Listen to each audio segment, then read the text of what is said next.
Shalom, selamat pagi. Pembacaan hari ini kita ambil dari Roma pasal 16 ayat 1 sampai 27. Ini pasal terakhir yang ada di dalam kitab Roma. Saudara, ada 3 poin yang akan saya bagikan di sini. Poin pertama, peranan wanita-wanita dalam pelayanan Paulus, dalam membantu pelayanan Paulus. Pada pasal 16 ini dari ayat 1 sampai 16 adalah ucapan salam Paulus kepada teman-teman sekerjanya, saudara-saudari dalam sepelayanannya dan juga kepada orang-orang lain yang terlibat dalam membantu Paulus dalam pelayanan dia. Kita lihat di sini banyaknya nama-nama wanita yang disebutkan saudara. Yang pertama Phoebe atau ya Phoebe ya, saudari sepelayanan yang melayani di jemaat di Kenkrea. Phoebe banyak memberi bantuan kepada banyak orang, termasuk juga kepada Paulus. Kemudian disebutkan juga ada Priscilla. Priscilla fellow worker, teman sekerja Paulus di dalam Kristus. Priscilla dan suaminya Aquila, mereka bekerja dan menemani Paulus dalam pelayanan mereka. Bahkan mereka juga rela mati dikatakan untuk Paulus. Maria atau Mary, di sini tidak dijelaskan Maria yang mana, tapi Maria dari Roma. Ia yang bekerja keras untuk orang-orang percaya. Ada juga Trifena dan Trifosa, dua wanita yang bekerja keras dalam pelayanan mereka melayani Tuhan. Terus dikatakan juga ada Persis, wanita yang Paulus kasihi, yang juga telah bekerja keras melayani Tuhan. Ada ibunya Rufus, yang bagi Paulus adalah sebagai ibunya juga. Paulus juga menyebutkan nama Yulia atau Julia. Juga ada saudara perempuan dari Nereus. Ini disebutkan perempuan-perempuan, nama-nama perempuan yang terlibat dalam pelayanan Paulus di dalam pasal 16 ayat 1 sampai 16.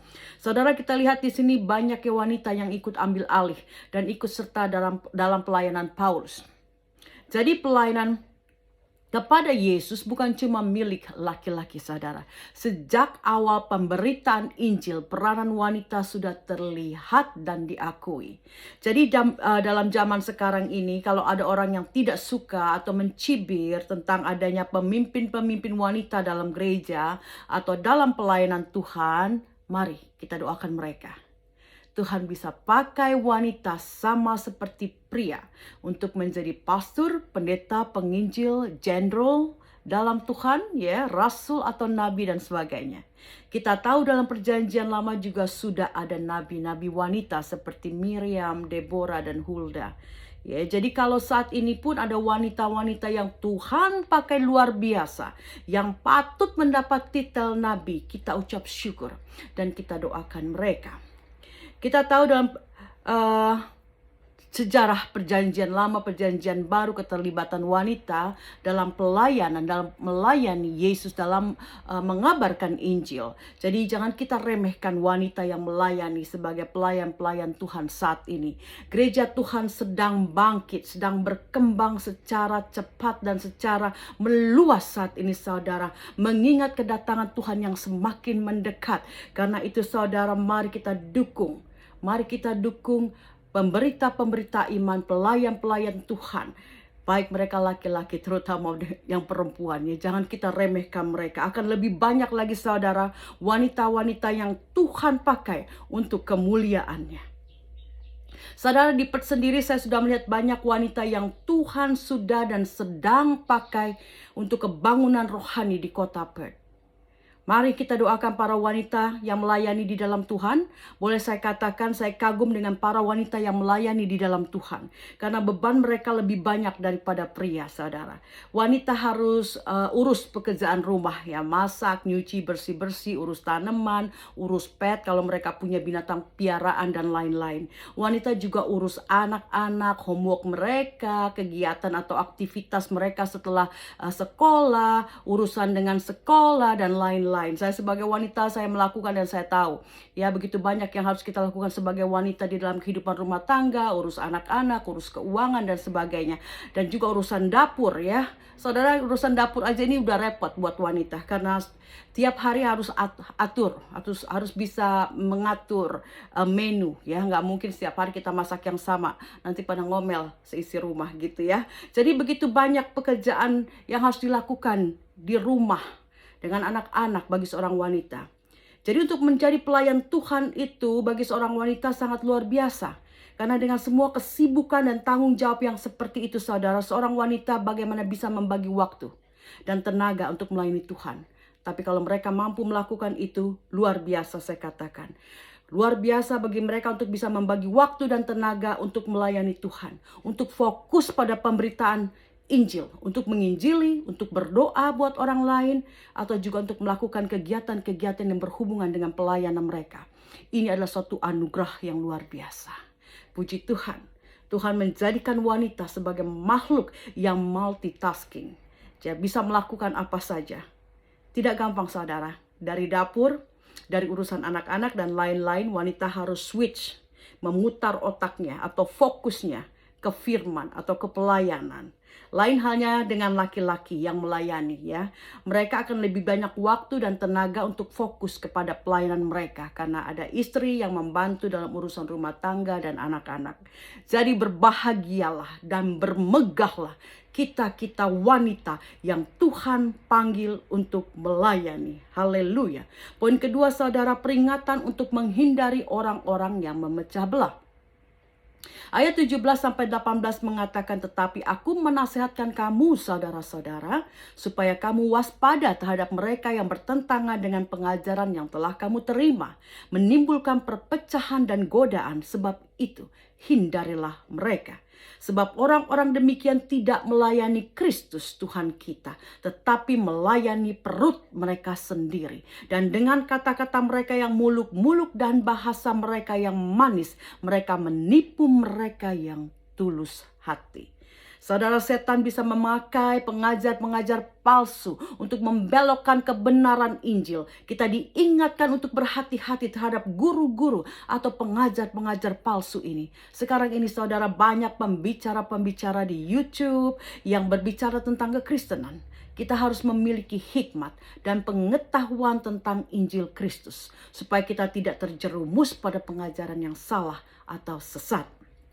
Paulus hidup 2000 tahun lalu, lebih dari 2000 tahun lalu, dan berbicara tentang pengajar-pengajar palsu ini ya, yang tujuannya bukan untuk melayani Kristus tapi untuk melayani perut mereka. Maksudnya semua pemberitaan mereka hanya untuk manis didengar dan menawan hati orang yang mendengarnya, tetapi inti dari pelayanan mereka adalah mamon, uang, harta. Mereka mungkin mengajarkan atau berbicara yang baik tentang firman Tuhan, tetapi hati mereka tidak benar. Jadi tidak heran kalau ada banyak pengkhotbah-pengkhotbah yang kaya raya mengumpulkan harta untuk diri mereka sendiri. Luar biasa, 2000 tahun lalu ini sudah disinggung oleh Paulus dan sampai sekarang pun itu masih terjadi.